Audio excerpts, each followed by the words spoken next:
Your brother needs this or we lose the house. My mother said it the moment she sat down. She hadn't looked at my diplomas on the wall or the view of the Nashville skyline through the glass behind me. She set a black leather portfolio on my desk, unzipped it with both hands, and laid a notarized contract flat in front of me like she was dealing a card. I had been in the middle of a deposition summary when my assistant Priya knocked and said my mother was in the lobby without an appointment. She had driven 3 hours from Clarksville. She was wearing her church clothes. That combination, the distance, the clothes, the no appointment, told me everything I needed to know about what kind of visit this was going to be before I even stood up from my chair. I was 33 years old. I was a senior associate at Caldwell Morrow & Fitch, 11 attorneys, downtown Nashville, 15th floor. I had made $218,000 the previous year. I had been passed over for partner once 18 months ago, for reasons my supervising partner Nathan Caldwell had described as timing in a conversation I had replayed enough times to know it wasn't timing. I was 2 years from trying again. Everything I had was pointed at those 2 years. My mother laid the contract on my desk and folded her hands on top of her purse and waited. I picked it up. The office smelled like the coffee Priya had brought me 40 minutes earlier, gone cold now in its cup. Outside the floor-to-ceiling glass, Nashville spread out flat and bright in the October morning, all glass and pale stone and the distant green arc of the Cumberland River. The contract was 17 pages. Mortgage assumption agreement. My brother Marcus was purchasing a property in Murfreesboro, a commercial unit 4,200 square feet, listed at $890,000, and the seller's lender required a co-signer with documented income above $180,000 annually and a credit score above 740. My income. My credit score. Both typed onto page 1 in clean 10-point font, below my full name and bar number. When did Marcus find this property? I said. 6 weeks ago. My mother's voice had the particular steadiness of someone who had rehearsed. He has a buyer for his Clarksville shop. He's been wanting to expand to Murfreesboro for 2 years. This is the right building, the right price, the right moment. He just needs a co-signer to close. Has he spoken to a lender about his own qualifying income? His income is inconsistent. You know how it is with the shop. Marcus owned an auto detailing business. He had owned it for 7 years. In those 7 years I knew, because my mother told me, because money was a topic my family discussed openly as long as it was someone else's, that he had borrowed $22,000 from my parents to cover a slow quarter in 2020, $14,000 in 2022 when a piece of equipment failed, and an amount my mother described as a little help in early 2024 that I had stopped asking about when the number became clear from context. The property is $890,000, I said. The mortgage would be around $5,200 a month. His business clears that easily in a good month. A good month. I looked at the signature line on page 17. My name. Pre-typed. Waiting. I need to read this, I said. Of course. My mother smiled. That's why I brought it to you. I told her I would review it and she could wait in the lobby. She looked briefly at the chair across from my desk, the one she had already been sitting in, and I watched her understand that I was not inviting her to stay while I read. She picked up her purse. She said she would get coffee from the place downstairs and come back in an hour. The moment the door closed, I opened the contract to page 1 and started from the beginning. I want to tell you what it is like to read a legal document knowing your name is already in it. It is not like reading something new. It is like being told the verdict and then being handed the trial transcript. Every clause you read through the lens of what you are already committed to on paper. The document assumes your agreement. It was built around your agreement. Your job, reading it, is to find the shape of what you have already supposedly consented to. Before I tell you what I found on page 11, I want to ask you something. Have you ever had someone put your name on something before asking you? A lease, a loan, a family arrangement, anything at all? Leave a comment. I want to know I'm not the only one. I read every single one. Page 11 had an acceleration clause. Standard enough in a mortgage assumption. If the primary borrower misses 2 consecutive payments, the full remaining balance becomes immediately due. What was not standard was the subordination paragraph beneath it. 6 lines of dense text that established that in the event of acceleration, The cosigner's liability would extend not only to the outstanding mortgage balance but to any default penalties, legal fees and consequential losses incurred by the lender with no defined cap. In plain language, if Marcus missed 2 payments, I could be on the hook for the entire $890,000 plus whatever the lender decided to call consequential. I turned to page 14. There was a clause I had never seen in a standard mortgage assumption. It was titled Professional License Acknowledgement.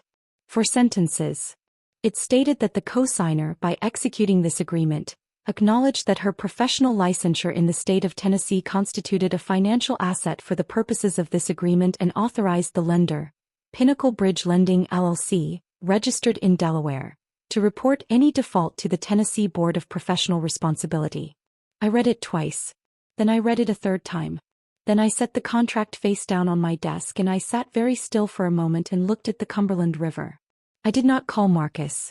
I did not call my father, who was at work at the County Water Authority and would tell me whatever my mother had already decided he would tell me. I called the one person I trusted with information that was both legal and personal, which was a short list and had exactly one name at the top of it. Renata Osei was a real estate attorney at a firm 3 blocks away. We had met 6 years ago at a Tennessee Bar Association event and had been talking almost every week since. She was 38, meticulous, and had a talent for reading documents the way a surgeon reads an X-ray, not looking for what was there but for what was wrong. "Send it to me," she said when I described page 14. I photographed all 17 pages and sent them. 11 minutes later she called back. "Nadia." She used my name the way she did when what she was about to say required my full attention. "Pinnacle Bridge Lending is not a standard mortgage lender. They have 2 active complaints with the Tennessee Department of Financial Institutions, both filed in 2023.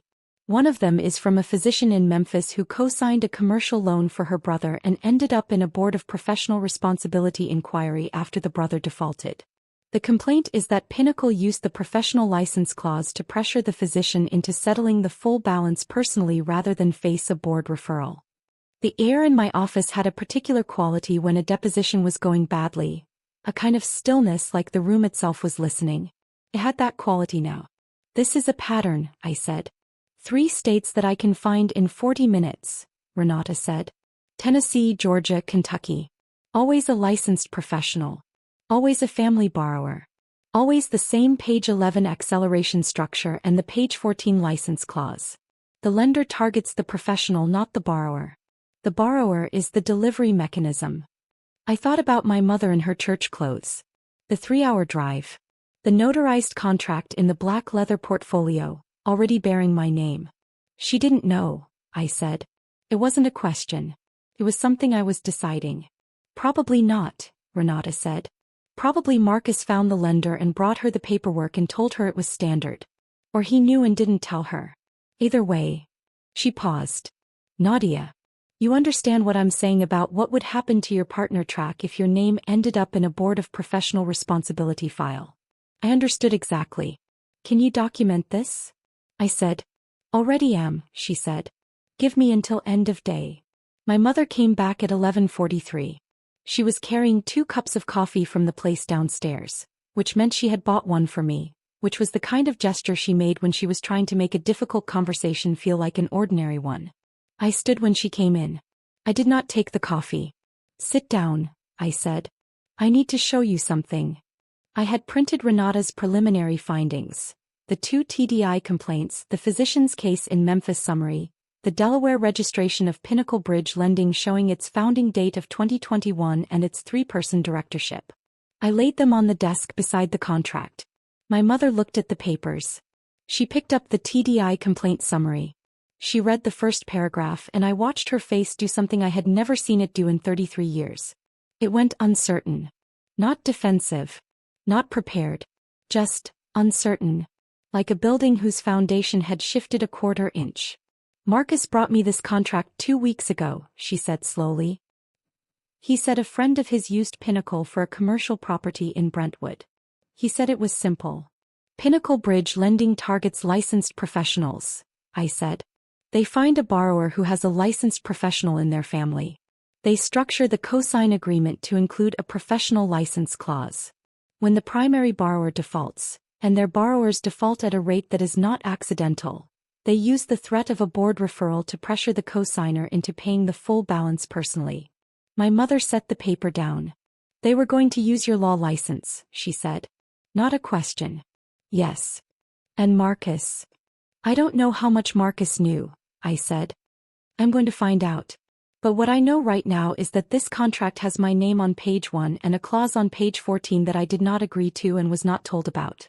And I need you to understand that if I had signed this, if I had signed it without reading page 14, the way the highlighted tabs were suggesting I do, I would have handed a predatory lender a mechanism to end my career.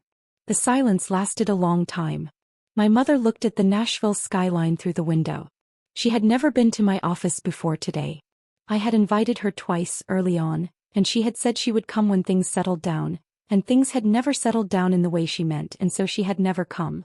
She was looking at the skyline like she was seeing the version of my life that existed in this building for the first time. I didn't know, she said. Her voice was different. Smaller. Nadia, I did not know. I know, I said. I believe you. Your brother, she stopped. Started again. He has needed so much. For so long. And I keep thinking if we can just get him to the next level, if he can just get stable, then, she pressed her lips together. I keep thinking I can fix it. And there was. Not malice. Not indifference to what I had built. Just a mother who had been trying for 7 years to fix the same thing and had stopped noticing what she was spending to do it. I didn't scream. I didn't list every loan, every emergency, every year. I sat down across from my mother in my own office and I let the quiet hold what I needed it to hold. I can't sign this, I said. Not this version. Not any version from Pinnacle. I understand, she said. And Marcus needs to understand what he brought into this building. She nodded slowly. I'll talk to him. No, I said. I will. That afternoon, while my mother was still on the highway back to Clarksville, I called Marcus. He picked up on the third ring. I could hear the sound of his shop behind him.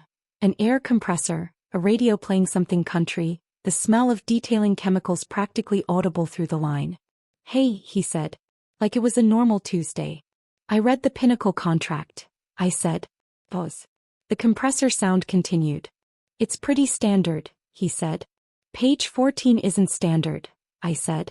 The professional license acknowledgement clause isn't standard. The uncapped consequential loss provision on page 11 isn't standard. And Pinnacle Bridge Lending having 2 active complaints with the Tennessee Department of Financial Institutions for predatory cosigner targeting isn't standard. Another pause. Longer. I just needed a cosigner, he said. My income isn't. The bank wouldn't. Marcus. I said his name the way I said a witness's name when I needed them to stop talking and hear me. Did you read the contract before you gave it to Mom? The compressor cycled off. The radio played 3 seconds of a song I didn't know. I read most of it, he said.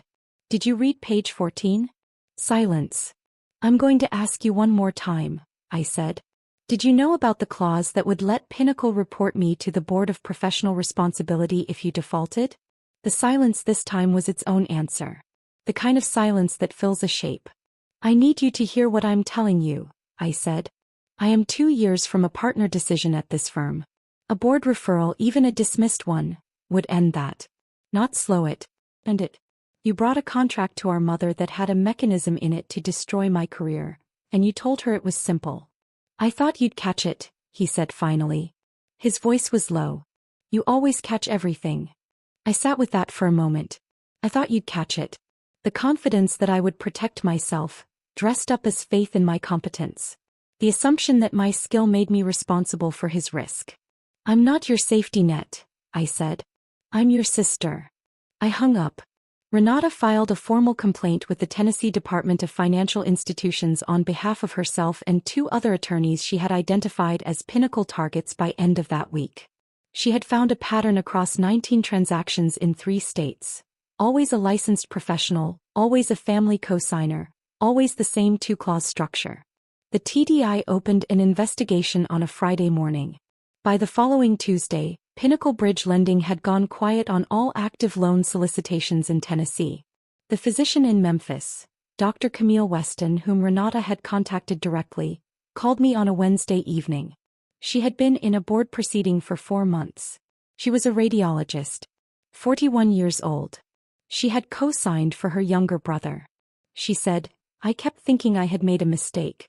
I kept thinking if I had read it more carefully none of this would have happened." I told her what Renata had told me. The contract was designed to survive careful reading. The acceleration clause and the license clause were separated by 3 pages of standard language specifically so that a reader would have mentally filed them in different categories before connecting them. She was quiet for a moment.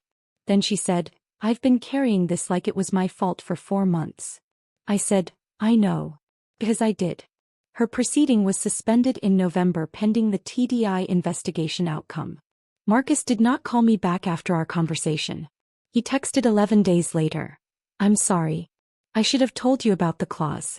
I read it standing in my kitchen at 6:47 in the morning with coffee in my hand. I didn't respond immediately. I made breakfast. I went to work. I thought about what I wanted to say for 4 days and then I wrote back, 'I know. Give yourself time to figure out what you actually want to build before you try to buy the building.'" He sent back a single thumbs up, which was probably all either of us had room for right now. My mother called me the following Sunday. Not about the contract. She asked about my work. She asked whether I had eaten. She asked whether the Nashville weather had turned yet. We talked for 22 minutes about nothing important, and it was the longest conversation we had had in 3 years that did not involve money or Marcus or an emergency, and when I hung up I stood in my kitchen for a moment with my hands still on the phone, feeling the specific weight of something small but real. 3 things I know now that I did not know before page 14. 1. Any document with your name already printed on it was written for someone else's benefit. Read it like a prosecutor, not a family member. 2. The people who love you can become delivery mechanisms for people who don't without knowing it. That is not an excuse. It is a fact you need to hold separately from your love for them because the 2 things can both be true. 3. The version of you that almost signs because the room is quiet and your mother is wearing church clothes and she drove 3 hours. That version deserves the same protection as the version who reads every line. Keep both of them in the room. Let them work together. It is a Tuesday evening in November. My office is quiet. The Nashville skyline is doing the thing it does in autumn when the light goes low and orange and the buildings hold it for a moment before the dark comes in. Priya left an hour ago. The Pinnacle file is on the corner of my desk. Renata texted this afternoon. The TDI has referred the matter to the Tennessee Attorney General. Camille Weston sent a bottle of wine last week with a card that said only, "Thank you for reading page 14. Keep the card on my desk. Next to the cold coffee. Next to the 17-page contract that I never signed. Have you ever found something in the fine print that changed everything? In a contract, a lease, a family agreement, anything? Tell me in the comments. I'm Nadia Osefich and I read every line.